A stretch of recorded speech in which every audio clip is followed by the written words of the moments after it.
Olá, boa noite. Veja no Brasil TV. A operação do sistema de água que abastece 2 milhões de pessoas no Rio de Janeiro está parada por contaminação. A falta de remédios básicos nas farmácias públicas do Distrito Federal coloca em risco a vida de pacientes com doenças crônicas. Presos no Pará, os 2 fugitivos da Penitenciária Federal de Mossoró.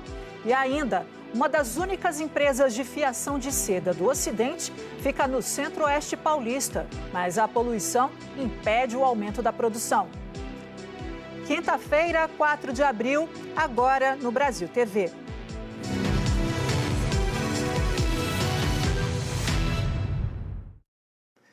O sistema Imunana Laranjal, que fornece água para diversas cidades e alguns bairros do Rio de Janeiro, permanece desligado após a confirmação da contaminação de água captada pelo sistema.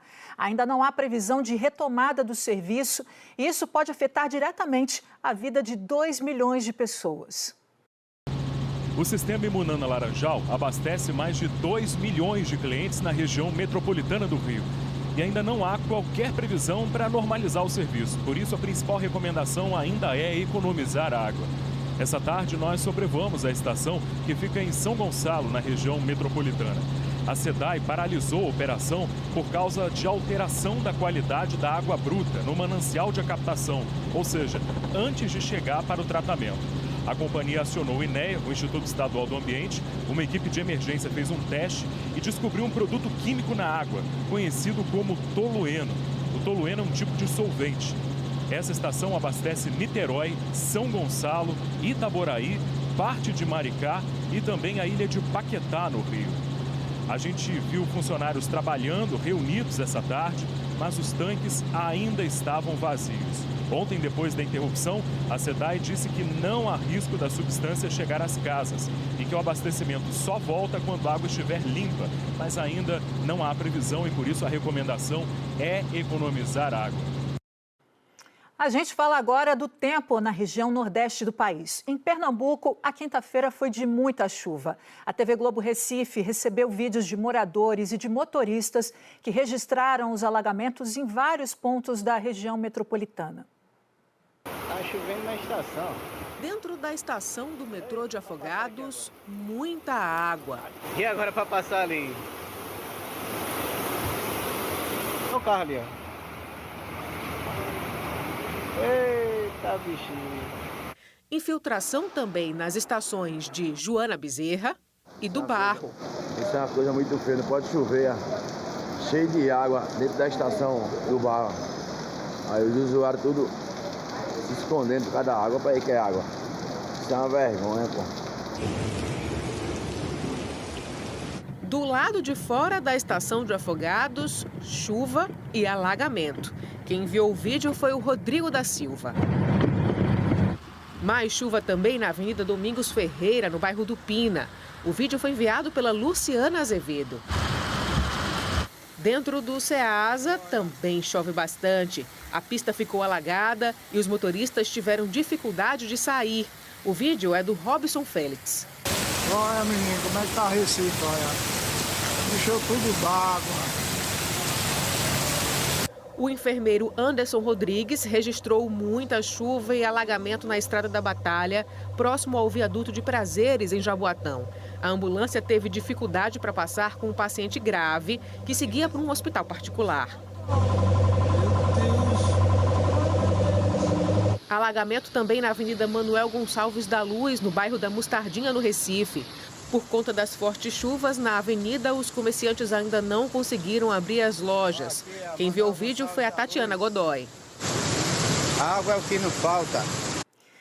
Depois de 13 anos, o açude Gargalheiras, um dos mais importantes do Rio Grande do Norte, atingiu 100% da capacidade e sangrou ontem à noite. O transbordamento desse reservatório representa fartura para a região e traz alegria para o sertanejo. Depois de 13 anos, o açude Gargalheiras amanheceu diferente. A espera finalmente chegou ao fim. 3 de abril de 2024, 11h19 da noite, o Gargalheiras sangrou. Assim que amanheceu, muita gente correu para ver de perto a sangria. A última sangria do Gargalheiras tinha acontecido em 2011. Agora, já são 30 sangrias registradas desde que o reservatório foi inaugurado em 1959. E quando o açude enche, a alegria dos moradores e visitantes também transborda. Emoção, a primeira sangria. Estou achando incrível, é muito bonito. Minha primeira vez vendo e eu estava muito ansiosa. Foram pouco mais de 50 dias para o Gargalheiras sair de 1% do volume de água e atingir a capacidade máxima. Para o sertanejo, fé e fartura lado a lado. Só nós que somos daqui principalmente tem condições de medir essa alegria que é ser do Seridó e ver o Gargalheiras sangrando, né? Ver o Gargalheiras sangrando, porque como além da importância afetiva tem a importância econômica, né? E o milagre da água, né? O milagre da água que é o que move tudo. A água represada vai trazer alívio para os moradores de Acari e parte de Currais Novos. Segundo os especialistas, o reservatório deve abastecer as cidades pelos próximos 4 anos. Para quem tira o sustento do açude, os sinais da fartura estão começando a chegar. O peixe está crescendo, o pequeno que tinha, né? E agora vai ter peixe para todo mundo e daqui a 4, 5 meses o peixe pequeno já está grande, aí vai dar para todo mundo. E como a gente viu, a sangria começou lá naquele cantinho da parede do sangradouro e em poucas horas já se estendeu para toda a parede. O que todo mundo quer ver mesmo agora é o tradicional e tão aguardado véu de noiva aqui no açude Gargalheiras. Assim que ele chegar um pouquinho a mais, aí a gente vai poder notar, porque vai ficar bem destacado, né? Como se fosse o paredão cortado e somente a partezinha branca, formando o véu de noiva. Os acarienses estão em festas, não só o Acari, mas o Seridó inteiro.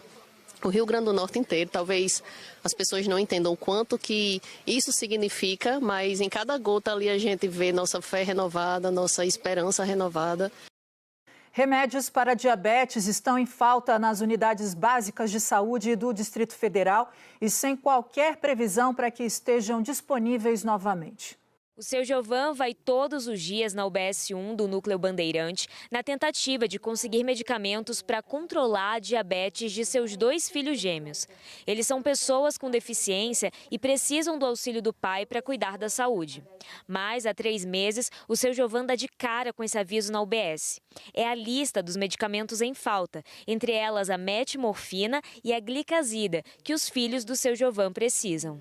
O Jamicron ele toma uma vez, que ele toma em jejum, antes do café da manhã, e o metformina ele toma 3 vezes, de manhã, de tarde e de noite, desde dezembro, que está faltando essa medicação. A Secretaria de Saúde diz que está tentando reabastecer as UBSs com os medicamentos por meio de uma compra emergencial. Mas a Secretaria não deu um prazo de quando os remédios irão voltar às prateleiras. Enquanto isso, quem faz tratamento vive na indefinição. O seu Giovan disse que os filhos chegaram a ficar 1 mês sem tomar os remédios e só conseguiram retomar o tratamento depois que a família recebeu doações. A gente fica dependendo da ajuda dos outros, né? Porque o salário que a gente ganha é pouco, eu só trabalho, eu ganho um salário mínimo só, mas só de remédio dá mais de R$600 só de remédio. A diabetes é uma doença caracterizada por problemas na produção de insulina no corpo, o que altera os níveis de açúcar no sangue. Essa endocrinologista ressalta que os medicamentos que estão em falta na farmácia da UBS são essenciais para evitar a descompensação glicêmica, que pode agravar o quadro de saúde dos pacientes. A metformina e a gliclazida são medicações essenciais para o tratamento da pessoa que vive com diabetes, principalmente no cenário do SUS. A falta dessas 2 medicações, principalmente a falta das 2 ao mesmo tempo, levará essas pessoas à descompensação glicêmica. Eu sinto triste por causa dos meus filhos, porque eu não quero que aconteça nada com eles, porque esse remédio é muito importante para a vida deles, porque a diabetes não é fácil, não. Carros de luxo, armas e muito dinheiro. Mais de 16 milhões de reais foram apreendidos numa operação da Polícia Civil em Goiânia. Os alvos são integrantes de uma quadrilha suspeita de lavagem de dinheiro. Oi para você aí no estúdio, para quem acompanha o Brasil TV. Essa operação aconteceu aqui em Anápolis, a 55 quilômetros da capital Goiânia, e em cidades de mais 3 estados, São Paulo, Paraná e Santa Catarina, e cumpriu 10 mandados de busca e apreensão a suspeitos de lavagem de dinheiro. Foram sequestrados 11 carros de luxo, uma lancha e mais de 16 milhões nas contas bancárias dos investigados. A investigação descobriu um esquema criminoso no setor de transportes de cargas entre o Porto Paranaguá, no Paraná, e 5 fábricas de uma grande empresa de fertilizantes de Goiânia. Os criminosos superfaturavam os fretes. A polícia descobriu que em 36 meses o grupo contratou mais de 29 mil fretes superfaturados e causou um prejuízo estimado a 50 milhões de reais à empresa goiana. Ninguém foi preso. Volto com você. No Rio, a Polícia Federal fez uma operação contra uma quadrilha que usou uma empresa do ramo de efeitos cinematográficos para armazenar acessórios de armas importadas irregularmente. A investigação revelou que o material seria enviado para traficantes e milicianos do Rio. Sobre a mesa, dezenas de acessórios para conversão de pistolas em submetralhadoras, o chamado kit Rony. Com esse equipamento, as armas ficam aptas para dar rajadas de tiros, além de mais de 260 carregadores de munição de alta capacidade. Tudo apreendido em Miami, nos Estados Unidos, em janeiro desse ano e que deu início às investigações. Segundo a Polícia Federal, o material era uma encomenda com destino ao Rio e que deveria chegar nas mãos de bandidos. A Receita Federal do Rio descobriu os planos de envio da carga e comunicou à polícia. As investigações revelaram que, para não levantar suspeitas, os traficantes internacionais contrataram uma empresa do ramo de efeitos cinematográficos para armazenar o material. Eles alegavam que a carga não tinha potencial para causar ferimentos e que só seria usada para shows pirotécnicos.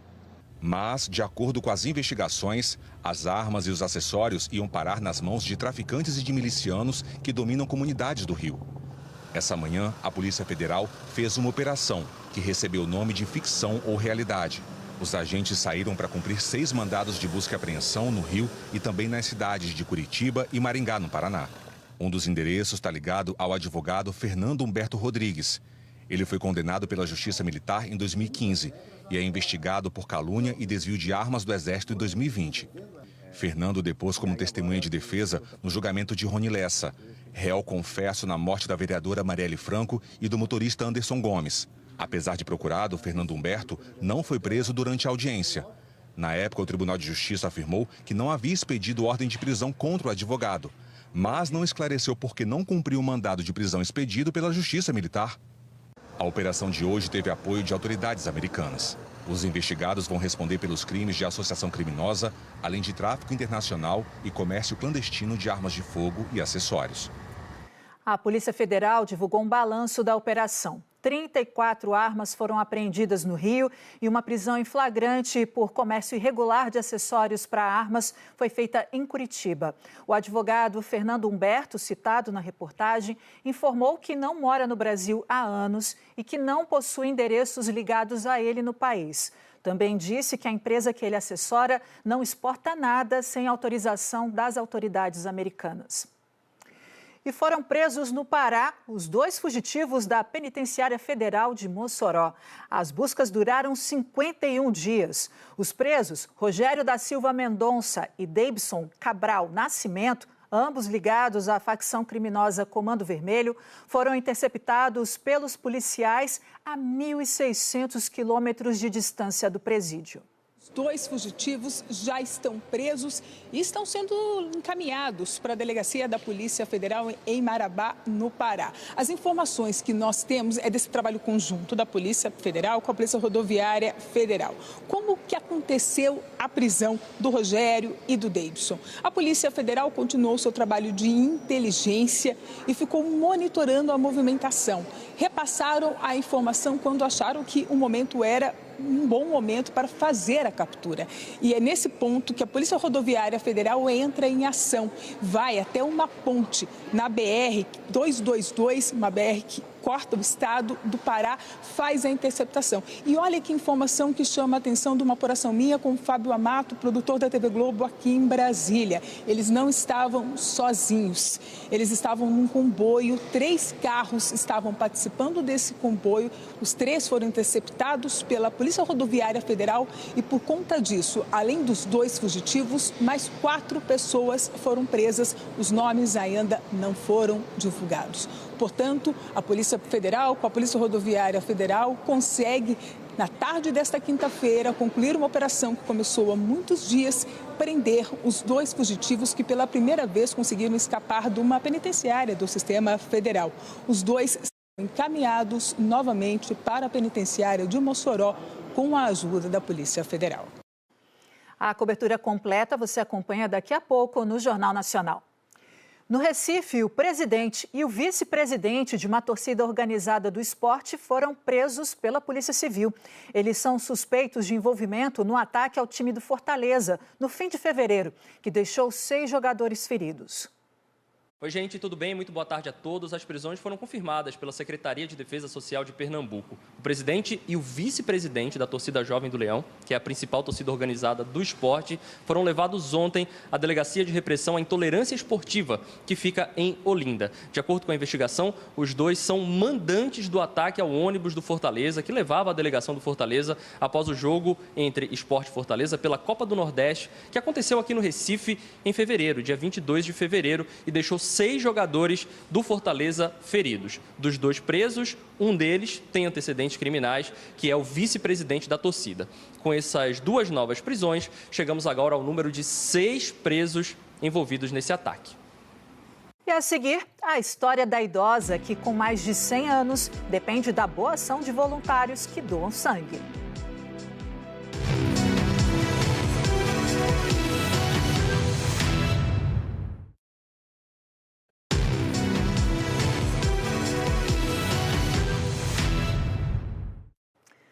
Brasil TV de volta, falando sobre a importância da doação de sangue na prática.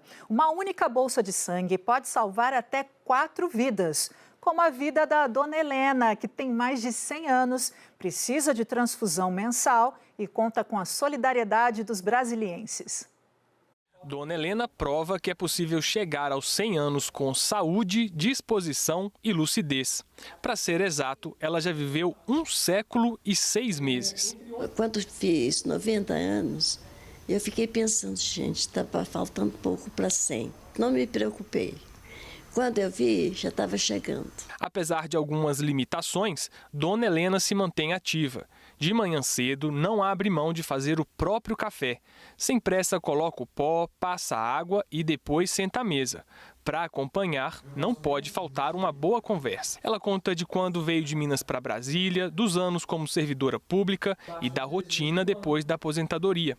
Os retratos na parede exibem parte dessa história e o amor que ela tem pela família. Quem vê assim, não imagina que Dona Helena tem mielodisplasia, uma doença na qual o paciente começa a apresentar diminuição da produção de sangue. A medula óssea não funciona mais como deveria, o que às vezes provoca fraqueza, dificuldade para se locomover e irritação. Por isso, todos os meses ela recebe doação de sangue. De 20 em 20 dias eu faço uma transfusão. Ou de 2 bolsas ou de 1. Depende do que a hemoglobina estiver, porque geralmente está baixa. A transfusão de sangue melhora e muito a qualidade de vida da Dona Helena. E ela não tem qualquer dúvida disso. A transfusão é maravilhosa. É maravilhosa. Os jovens precisam tomar conhecimento, conscientizar que tem que fazer isso. É uma dádiva muito grande de Deus. Porque eu acho que eu estou vivendo até agora por causa do sangue.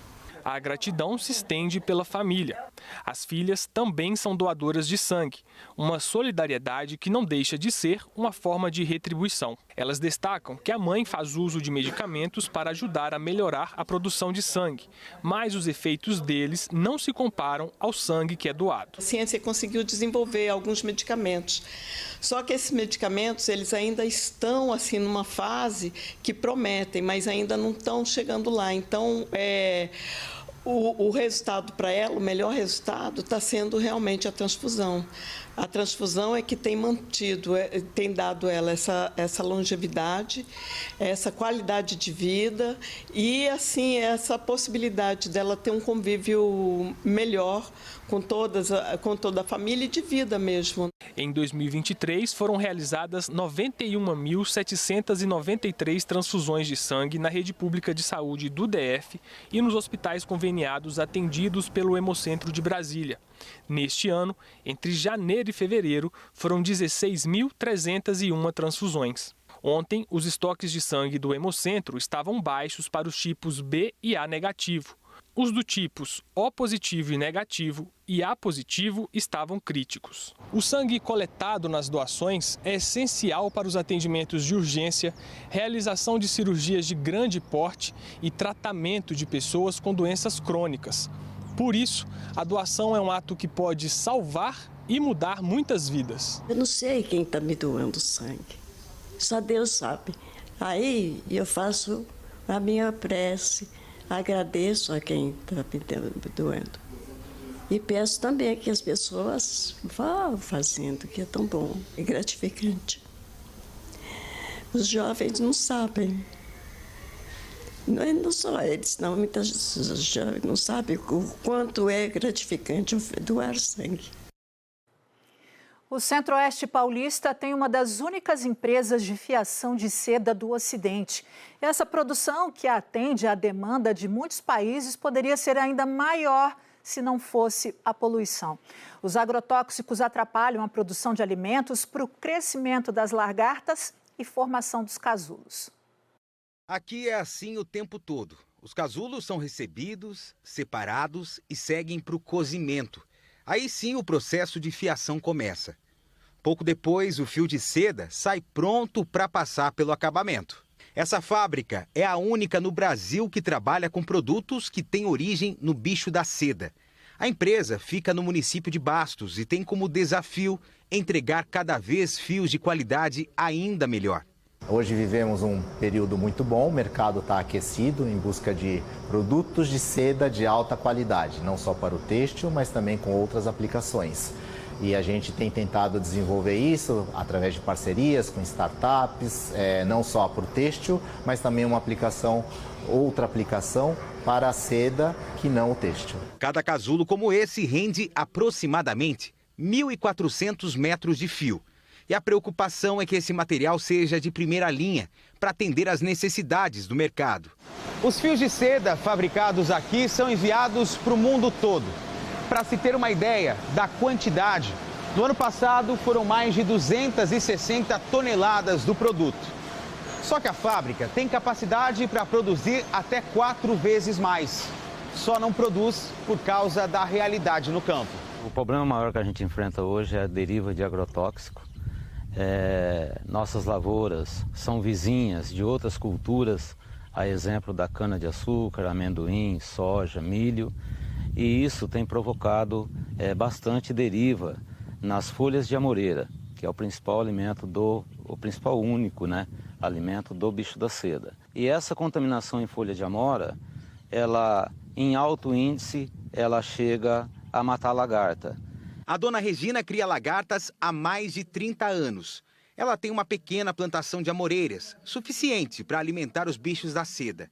Mas a deriva dos agrotóxicos acabou contaminando as plantas. Eles manobraram o avião aqui em cima das amoreiras, do barracão, E aí teve o problema, que os bichos, eles não conseguiram fazer o casulo, Eles começaram a morrer, E os que engasulou também, que fez tudo casca fina, e nós deu perca total. Eu produzia 70 quilos por mês, às vezes 80, Agora está na faixa de 50, às vezes 40, até 20 quilos. E tem meses de não dar nada. Não é só a dona Regina que tem enfrentado esses problemas. O Brasil hoje tem pouco mais de 1.000 famílias que trabalham com a criação do bicho da seda.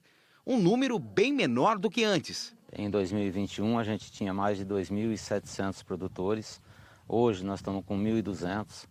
E um dos grandes motivos causador dessa desistência de produtor, ou até mesmo produtor que está na atividade, deixando de produzir seu produto por causa da deriva, da perda das larvas alojadas, fez com que realmente a gente tenha uma redução bastante grande no volume de casulo. É triste ver o que acontece, né? Assim com o país da gente, às vezes, né? Com muito produtos tóxicos que tem, né?